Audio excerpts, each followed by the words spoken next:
అందరికీ నమస్కారం అండి. తెలుగు స్టోరీ బుక్ ఛానల్కి స్వాగతం. ఈరోజు నేను మీకు వినిపించబోతున్న కథ ఆచంట శారదాదేవి గారు రచించిన ఒక్క క్షణం. కథను చివరి వరకు వినండి.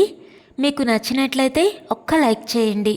కొత్తగా మన ఛానల్ని చూస్తున్నట్లయితే కనుక సబ్స్క్రైబ్ చేసుకోవడం అస్సలు మర్చిపోవద్దు. మరొక కథలోకి వెళ్ళిపోదామా? మళ్ళీ వచ్చింది దీపావళి మరొకసారి. దీపావళి వచ్చిందంటేనే పిల్లలందరికీ సంతోషం.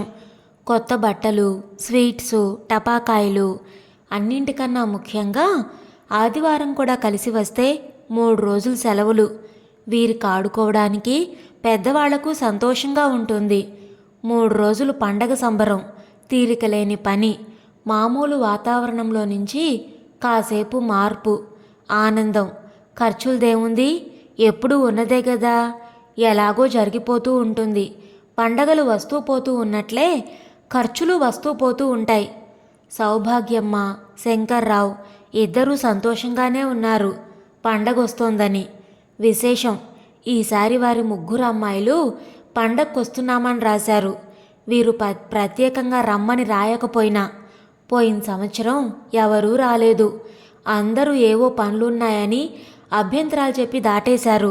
రమ్మని రాసినా కూడా ఈసారి శంకర్రావు ఈ సంవత్సరమైనా వస్తారో రారో చూద్దామని రమ్మని రాయకుండా తాత్సారం చేశాడు. కానీ ఈ లోపల పిల్లలు వెళదామంటున్నారు, వస్తున్నాం అని రాశారు. అది సౌభాగ్యమ్మకు, శంకర్రావుకు ఇద్దరికీ సంతోషంగా ఉంది. 3 రోజులు ఇల్లు సందడిగా ఉంటుంది. కూతుళ్లతో, మనవలతో.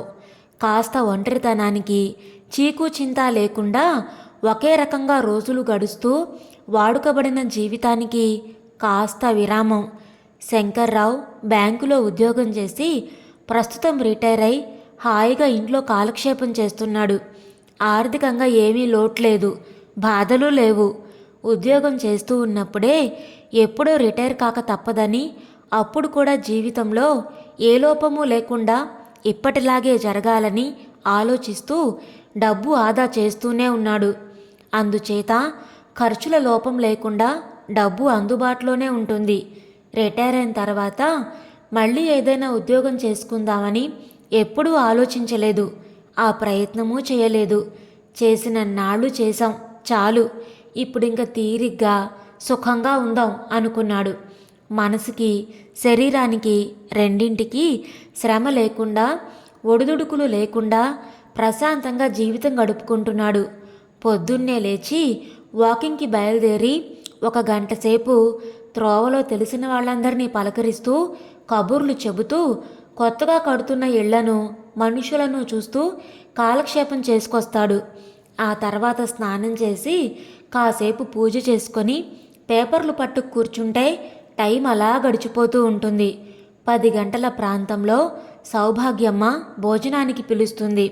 ఆ కార్యక్రమం ముగింపుకు వచ్చేటప్పటికి 11 కావస్తూ ఉంటుంది. అప్పుడు ఆవిడ మహిళా సమాజానికని బయలుదేరి వెళ్ళిపోతుంది. ఇంట్లో తను మాత్రం మిగులుతాడు. కాసేపు చదువుకుంటూ, కాసేపు పోస్ట్ వస్తే చూసుకుంటూ, జవాబులు రాయాల్సి ఉంటే రాస్తూ కాలం గడుస్తూ ఉంటుంది. 3 దాటుతూ ఉంటే సౌభాగ్యమ్మ, పని మనిషి ఇద్దరూ ముందు వెనక్గా కలిసే వస్తారు. మళ్ళీ కాఫీ, టిఫిను, కబుర్లు. సాయంత్రం 6 అవుతూ ఉంటే అలా దగ్గరలో ఉన్న పార్కుకి బయలుదేరి వెళతాడు. అక్కడ చెట్లు ఎక్కువ లేవు, ఉన్నవి కాస్త ఎండిపోయే ఉన్నాయి. అక్కడ ఉన్న ఒక్క తోటమాలి, ముసలివాడు. వానలు లేక, నీళ్లు లేక చెట్లు ఎలా ఎండిపోతూ ఉన్నది చెబుతూ ఉంటాడు. ఏమీ జరక్కపోయినా చెప్పుకోవడం వల్ల వాడికి కొంచెం మనశ్శాంతి, మనకి కొంచెం కాలక్షేపం. ఇలా రోజు క్రమం తప్పకుండా రోజులు ఒకేలా గడుస్తూ ఉండడం శంకర్రావుకేమీ అసంతృప్తిగా లేదు. అతనికి అదే బాగుంది. దూరాన ఉన్న 3 కూతుళ్లను గురించి కూడా అతను ఎప్పుడూ ఎక్కువగా ఆలోచించడం లేదు, దిగులు పడ్డం లేదు. ఉన్నంతలో 3కి మంచి సంబంధాలే చేశాడు. 3 అల్లుళ్ళు మంచి ఉద్యోగాల్లోనే ఉన్నారు. ఇంకా వాళ్ళను గురించి ఆలోచించడానికి ఏముంది? ఏదో వాళ్ళ సంసారం, వాళ్ళ బాధ్యతలు వాళ్లకున్నాయి. సుఖంగానే ఉన్నారు. ఎప్పుడూ కాకపోయినా ఎప్పుడో ఒకప్పుడు వస్తూనే ఉన్నారు. అందరూ కలిసి ఉంటూనే ఉన్నారు. వరుసగా ముగ్గురు అమ్మాయిలు పుట్టాక ఇంకా చాలని తనే ఫుల్ స్టాప్ పెట్టుకున్నాడు. ముగ్గురిని పెంచి పెద్ద చేశాడు, పెళ్లి చేశాడు. తన వంతు బాధ్యత సవ్యంగానే తీర్చుకున్నాడు. పెద్దమ్మాయి సురేఖ బిఏ వరకు చదివింది. దానికి 2 కొడుకులు. రెండవది సుశీల ఇంటర్తోనే చదువు ముగించుకుంది, పెళ్లి చేసుకుంది. దానికి ఒక్కతే కూతురు. మూడో పిల్ల సమంతకు పెళ్ళయి 5-6 ఏళ్ళు మాత్రమే అయ్యింది. దాని కొడుకు ఇంకా చిన్నవాడే. ఏ విషయంలోనూ కొరత పెట్టుకోకపోయినా శంకర్రావుకు ఒక్క విషయంలో మాత్రం అప్పుడప్పుడు కొరతగా అనిపిస్తూ ఉంటుంది. అతను సొంతంగా ఇల్లు కట్టుకోవడానికి ఎప్పుడూ ప్రయత్నించలేదు. అసలు దాన్ని గురించి ఆలోచించనూ లేదు. బహుశా కారణం ఏ బాధలు లేకుండా ఇప్పుడున్న ఇల్లు తమకు అన్ని విధాలా సొంత ఇల్లులాగా ఉండడమే కావచ్చు. ఈ ఇంట్లోనే ఎన్నో సంవత్సరాలుగా ఉంటున్నారు. అవసరమైతే చిన్న చిన్న రిపేర్లు తనే చేయించుకుంటున్నాడు. ఇంటి యజమాని ఎక్కడో దూరాన రాజస్థాన్లో ఉన్నాడు. ఎప్పుడూ రాడు. అద్దె పెంచమని అడగడు. అతను చాలా ధనవంతుడో లేదా చాలా మంచివాడో రెండూ కావచ్చు. తను ఇంటికి ఏదైనా రిపేర్లు చేయించినప్పుడు ఇలా చేయించానని శంకర్రావు రాస్తాడు. చాలా సంతోషం, మా ఇల్లు బాగా చూసుకుంటున్నారు అని ఆయన రాస్తాడు. అంతటితో సరి. బహుశా బాధలు లేకపోవడం చేతనేమో సొంత ఇల్లు కట్టుకోవాలన్న తొందర ఎప్పుడూ కలగలేదు. అది అలా అయిపోయింది. ఇంకిప్పుడు దాన్ని గురించి ఆలోచించి ప్రయోజనం లేదు. ఇప్పుడు ఇంక ఇల్లు కట్టడానికి ఓపిక, డబ్బు రెండూ లేవు. కాలం గడుస్తూ ఉంది. సమంత కూడా పెళ్ళై వెళ్ళిపోయాక సౌభాగ్యమ్మకు ఇంట్లో పని తగ్గిపోయింది. కాలక్షేపం కష్టమైంది. శంకర్రావుతో ఎంతసేపని మాట్లాడుతుంది? ఏం మాట్లాడుతుంది? అతనైతే ఏవో పుస్తకాలు చదువుకుంటూ కూర్చుంటాడు టైం తెలియకుండా. కానీ తనకు అలవాటు అంతగా లేదు.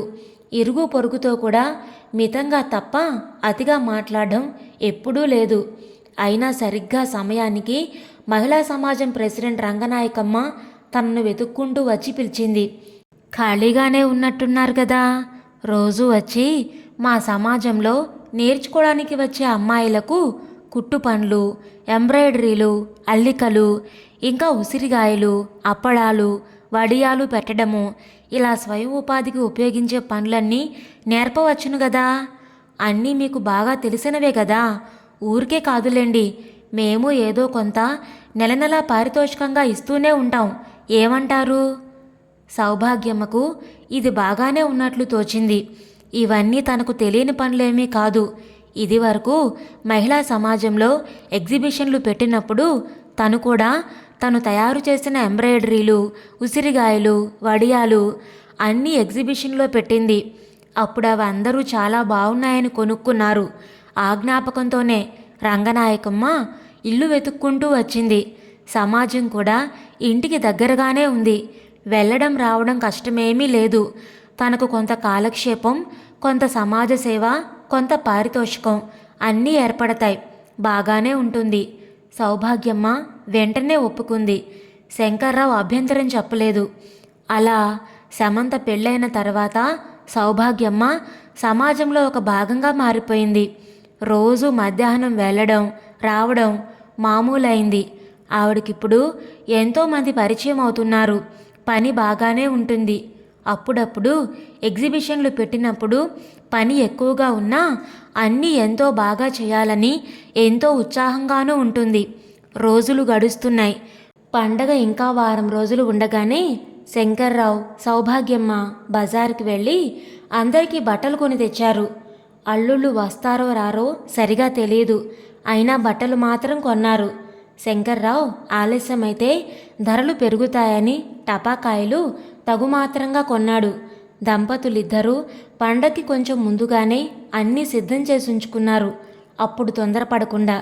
శని ఆదివారాలు కలిసి రావడం చేత అమ్మాయిలందరూ పండక్కి 2 రోజులు ముందుగానే వచ్చేశారు పిల్లలతో. అల్లుళ్ళెవ్వరూ రాలేదు, ఏవో పనులున్నాయని చెప్పి. పండగ ముందు సౌభాగ్యమ్మకు కొంచెమైనా తీరిక లేకుండా ఉంది పని. మహిళా సమాజంలో ఇంచుమించు రోజంతా అక్కడే గడపాల్సి వస్తుంది. ఆనవాయితీగా సమాజం వాళ్ళు ప్రతి సంవత్సరం దీపావళి ముందు ఎగ్జిబిషన్ జరుపుతారు.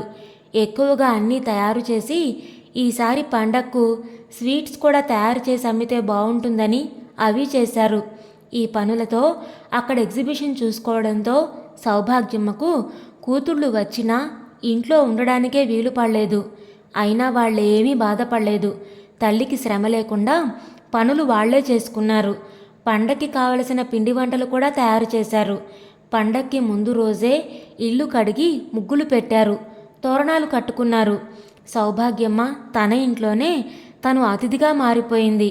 పొద్దున వెళితే సాయంత్రం వస్తున్నా సురేఖ, సుశీల, సమంత ఏమీ అనుకోలేదు.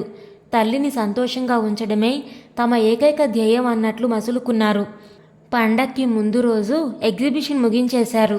ఆ రాత్రికి సౌభాగ్యమ్మకు ఖాళీ దొరికింది, కాస్త విశ్రాంతిగా కాలం గడపడానికి. తల్లి కూతుళ్ళు ఆరుబయటనే కూర్చుని అర్ధరాత్రి వరకు కబుర్లు చెప్పుకున్నారు. పిల్లలు నిద్రపోయారు.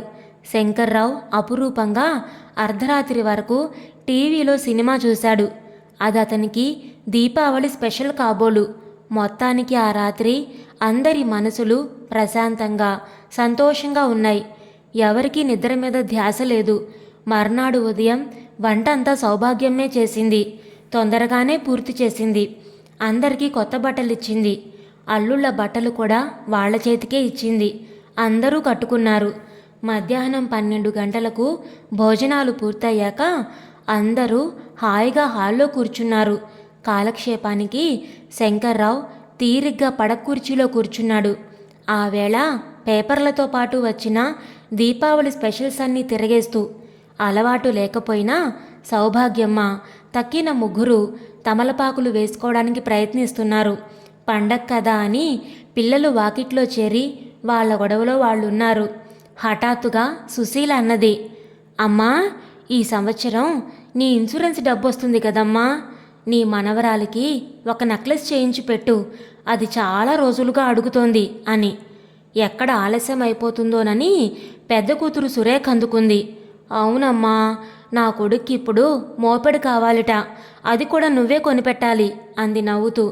సమంత ఇంకా కొంచెం నవ్వుతూ అన్నది, నా కొడుకు ఇంకా చిన్నవాడే కదమ్మా, వాడికప్పుడే మోపెడెందుకులే, ఒక చిన్న సైకిల్ కొనిపెట్టు చాలు, వాడంతకన్నా ఇంకేమీ అడగళ్లే అంది.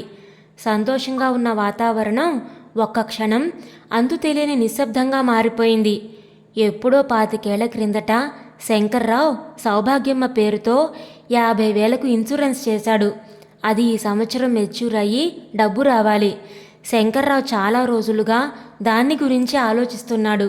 ఆ డబ్బు వస్తే దాన్ని ఎక్కడ ఇన్వెస్ట్ చేయాలి, ఎక్కడ వేస్తే ఎక్కువ లాభం వస్తుంది, తమ ఆదాయం ఎంత పెరుగుతుంది. కొన్నాళ్లుగా ఇవే అతని ఆలోచనలు. ఇప్పుడు హఠాత్తుగా కూతుళ్ల మాటలు వినేసరికి అతనికే భయం పట్టుకుంది. పేపర్లు మడిచి భయంగా సావకాశంగా భార్య ముఖం చూస్తూ కూర్చున్నాడు. ఆవిడ తొందరపడి ఏం చెప్తుందో, ఏం మాట ఇస్తుందోనని కంగారు పడుతూ. తను రిటైర్ అయి అప్పుడే 6 ఏళ్ళవుతుంది. ఇంక మరి ఇంట్లో తనకు భార్యకు ఇద్దరికీ వయసు పెరుగుతోంది. ఇంక బయట మార్కెట్లో ధరలు పెరుగుతూనే ఉన్నాయి, కానీ తగ్గడం లేదు కదా. తృణమో పణమో దాచుకోలేకపోతే ఎలాగా? సుఖంగా బ్రతకాలని అనుకోవడంలో తప్పు లేదుగా. వయసు దిగజారుతున్న కాలంలో ఏమీ అనలేక భార్యకేసి నిదానంగా చూస్తూ ఉండిపోయాడు. సౌభాగ్యమ్మ నిర్ఘాంతపోయింది. ఆవిడికి ఎప్పుడో భర్త తన పేరుతో ఇన్సూరెన్స్ చేశాడని తెలుసు, కానీ అది ఎంతకో ఎప్పుడొస్తుందో ఏమీ తెలియదు. డబ్బుకు సంబంధించిన విషయాలన్నీ శంకర్రావే చూసుకుంటాడు. ఆవిడేమీ పట్టించుకోదు. అసలు ఆ ఇన్సూరెన్స్ చేసిన విషయమే ఆవిడ మర్చిపోయింది. కూతుళ్ళు చదువుకున్నారు కదా, బాగా జ్ఞాపకం పెట్టుకున్నారు. అసలు ఈ సంవత్సరం పిలవకుండానే పండక్కి వస్తానడం ఇందుకే కాదు కదా. ఏం జవాబు చెప్పాలి? ఒక్క క్షణం నివ్వెరపోయినా అంతలోనే తేరుకొని అనుకోకుండా అనేసింది, అదా, అదెప్పుడో వచ్చేసింది కదా. మన బ్యాంకు మేనేజర్ సుబ్బారావు గారు లేరు, ఆయన చెప్పారు. ఆ డబ్బు అలాగే బ్యాంకులో వేసేసి ఇంకో 7 ఏళ్ళు అలాగే ఉంచితే రెట్టింపై వస్తుందిట. అలాగే వేసేశాను, నాన్నకు కూడా చెప్పలేదు. బిక్కమొహంతో భర్త కేసు చూసింది. ఆయన కలత తొలగి సంతోషంగా భార్య కేసు చూశాడు. ఆవిడ తెలివితేటలకి సమయస్ఫూర్తికి మెచ్చుకుంటూ మళ్ళీ పేపర్ల కట్టలో తలదాచుకున్నాడు.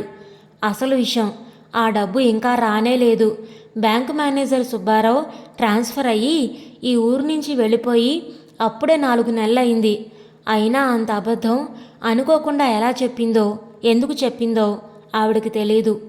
ఆలోచించుకోవడానికి టైం లేనప్పుడు ఆ ఒక్క క్షణం ఎందుకో అలా తోచింది. అలా చెప్పేసింది. ఆ తర్వాత అమాయకంగా చూస్తూ కూర్చుంది. ఒక్క క్షణం ముగ్గురు అమ్మాయిలు ఆశలతో ఆకాశాన్ని అందుకున్నారు.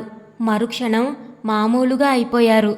వాళ్ళేమీ అనవసరమైన ప్రశ్నలు వేసి ఆరాలు తీసేటంతటి మూర్ఖులు కారు. అమ్మా నాన్న మీద ప్రేమ లేని వాళ్ళు కాదు. అందుకే సర్దుకున్నారు. డబ్బు మీది కాంక్ష అందరి మనసులను ఒక్క క్షణం రకరకాలుగా ఊపింది. సహజమైన స్వభావానికి విరుద్ధంగా కదిలింది. అంతలో ఉప్పొంగి పైకి లేచి మళ్ళీ అంతలో విరిగిపడి ప్రశాంతంగా అణిగిపోయి అలలా నిలిచింది. పండగ ముగిసి అందరూ వెళ్ళిపోయారు. అందరూ సంతోషంగానే టాటాలు చెబుతూ కబుర్లు చెబుతూ సాగిపోయారు. శంకర్రావు, సౌభాగ్యమ్మ మళ్ళా మామూలు అలవాట్లలో పడిపోయారు. పండగొచ్చింది, వెళ్ళింది. మళ్ళీ జీవితం మామూలే. ఇదండి ఈరోజు కథ. మీకు నచ్చిందా? నచ్చితే లైక్ చేయండి, షేర్ చేయండి. అలాగే మీ విలువైన అభిప్రాయాలను కామెంట్స్లో తప్పకుండా తెలియచేయండి. ఇంత మంచి కథను మనకు అందించిన ఆచంట శారదాదేవి గారికి మనందరి తరపు నుంచి ధన్యవాదాలు తెలియచేసుకుంటున్నానండి. ఇలాంటి మరెన్నో మంచి మంచి కథలను వినడానికి మన ఛానల్ని తప్పకుండా సబ్స్క్రైబ్ చేసుకోండి. మరలా రేపు మరొక మంచి కథతో కలుద్దాం. అప్పటి వరకు ఉంటానండి.